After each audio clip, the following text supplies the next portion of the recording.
خوش به گلهای بهاره، طبیعت سبز و بستان لاله‌زاره. نشسته شبنمی روی شقایق، تو پنداری شقایق اشکباره.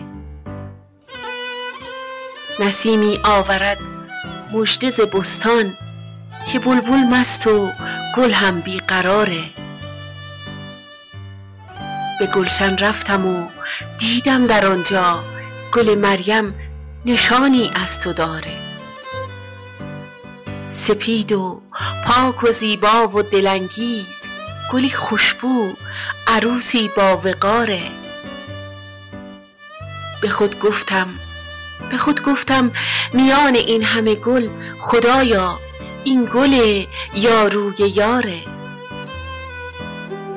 گل مریم گل محبوب من شد، گل مریم گل محبوب من شد، گلی که با دل من سازگاره.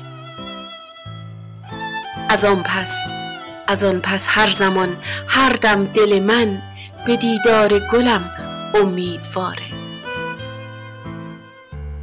چو در قلبم نشستی پیش چشمم، زمستان و خزان هم چون بهاره.